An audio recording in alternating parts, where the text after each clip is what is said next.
I'm so glad to have my next guest here because he's going to give us the information that we need. CNN is learning that President Biden is still weighing whether to extend the August 31st deadline for removing all U.S. troops from Afghanistan. This as top intelligence officials brief lawmakers on the House Intelligence Committee about the crisis unfolding in Afghanistan. And as the House Select Committee is investigating January 6th, the plans to ask companies to preserve the phone records of multiple people, including some members of Congress. So let's get to it now with Democratic Congressman and Chair of the House Intel Committee, Adam Schiff. Congressman, thank you so much. Appreciate you joining us. Good evening. A lot to get to on Afghanistan, but I want to start with the Select Committee investigating January 6th. You're on that committee. Congressman Benny Thompson, the committee's chair, confirming to CNN that he wants telecom companies to preserve phone records of several people, including members of Congress. We know that Kevin McCarthy, Jim Jordan spoke with Trump on January 6th. Whose records do you want to see? Well, I'm going to leave it, as you might imagine, to the chairman to make those disclosures public or in a formal announcement. But I can tell you this, we intend to be very thorough. We want to know exactly what took place before January 6th that led to that tragic day and the violence of that day. Anyone who was involved, anyone who had foreknowledge of who would be assembling on that mall or the violence that was to come, anyone who funded it, what the White House was doing, people in the administration, what they were aware of and when, why we weren't reinforced in the Capitol, why it took so many hours to send the National Guard. So we want answers to all these questions, and we're not afraid to ask them of anyone, and that includes members of Congress, former members of the administration, current people that are serving within the administration, anyone who has relevant information. Yeah. Listen, your answer may be similar, but I have to ask it anyways. Letters are also going out, going to be sent to social media companies. Are you able to say which ones and how expansive do you see this investigation becoming? I really can't, but I can say that this follows a very traditional investigative path where you want to get the documents first before you bring in witnesses, so you know the right questions to ask. And we are working in a very bipartisan, indeed nonpartisan way.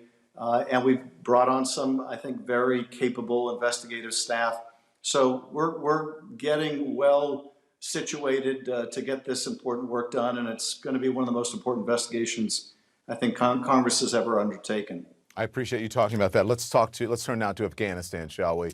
When you take into account what you heard at the Intel briefing today, along with the images coming out of Kabul, the volatile security situation on the ground there, the American citizens, Afghan allies who are still there and still need to be evacuated, give me your real assessment of this situation, Congressman. Well, it's pretty dire. There are thousands and thousands of people that need to be evacuated. Americans, first and foremost, and U.S. residents, but also people that we have a moral and ethical obligation to, those who fought beside us, those who helped us to gather intelligence to save American lives, and as well as, civil society figures that we were working with to try to establish a government that would protect all of its citizens, including the rights of women and girls. And so that's a big group of people. And I'm encouraged that, we have really ramped efforts up in the last 24 to 48 hours with 11,000 people evacuated in a single day. That's pretty extraordinary number, but there are so many more yet to evacuate that we've got a lot of hard work ahead of us and under dangerous circumstances. Listen, you're there, you get the intel briefings, you know more than we do, and there's certainly some things that you can't reveal, but let's put up those images at the Kabul airport. You've been concerned about the threat at that airport. We have seen plenty of videos showing crowds of people desperate to get in. Do you think the U.S. needs to do more to beef up security, or do you think that right now they're doing what's needed to be done? How do you feel about it? Well, I guess I would say there can never be enough security at that airport. It's just such a chaotic situation. And when you amass that number of people, people can get hurt just being in a crowd that size, but it also makes a very attractive target for our enemies.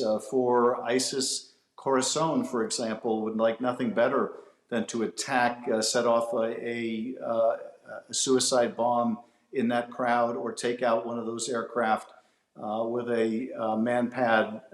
That would be obviously catastrophic, and they would love to see that kind of catastrophe. So It's a very difficult, dangerous situation.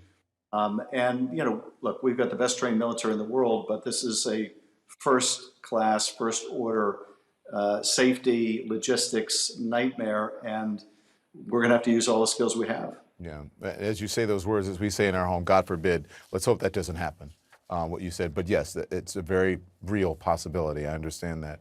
So you also say that we should have a military presence in Afghanistan as long as it takes to get the U.S. citizens and our allies and our Afghan allies. But the Taliban say any delay to this August 31st deadline, they say it's a red line. Are you worried an extension could put even more lives in jeopardy here? Well, I'm certainly concerned about any effort by the Taliban to go after our people after the end of the month. But I'm very mindful of the fact that there are still many tens of thousands of people that we need to get out. And getting people to that airport is very difficult. And the end of the month will be honest before we know it. And I think that we need to maintain our military presence long enough to get everyone out, certainly our own people out, but also those we have that moral obligation to help evacuate. Look, I support the withdrawal of our U.S. forces out of Afghanistan. I think the president made the right decision. We could be there another 5, 10, or 15 years and still be in the same situation in terms of a Taliban takeover. But we shouldn't leave until we get all of our people out and those that we have an obligation to help get to safety. CNN is reporting that the U.S. is scrambling to fill an intelligence vacuum in the aftermath of Afghanistan's collapse. Are you worried that all this instability could embolden extremist groups, again, as you said, to carry out an attack? You mentioned at the airport, but carry out an attack at home or abroad, Congressman? Well, look, when you draw down your military footprint somewhere, you lose eyes on some of the dangers that exist. But I think we have to acknowledge that right now the danger to the country is greater outside of Afghanistan in terms of a terrorist attack that may be organized against the homeland. So there are other parts of the world where Al-Qaeda has a bigger presence, where ISIS has a bigger presence. But over time, that could change in Afghanistan. We're going to have to try to keep a close watch to make sure that Al-Qaeda doesn't reconstitute itself there. And that we take action against ISIS-K and make sure that it doesn't pose a growing threat to us. That's more difficult to do when you don't have those troops on the ground. But of course, when we did have the troops on the ground, they were targets, and we were risking American lives in that fashion too. So not a bright line here, but I think the drawdown is the right decision. And we're just going to have to really strengthen our intelligence gathering capability from other places. Yeah. Look, we appreciate having our leaders on to speak directly to the American people, but especially someone in a position like you and on the committees that you're on, giving our viewers the knowledge that they need this evening.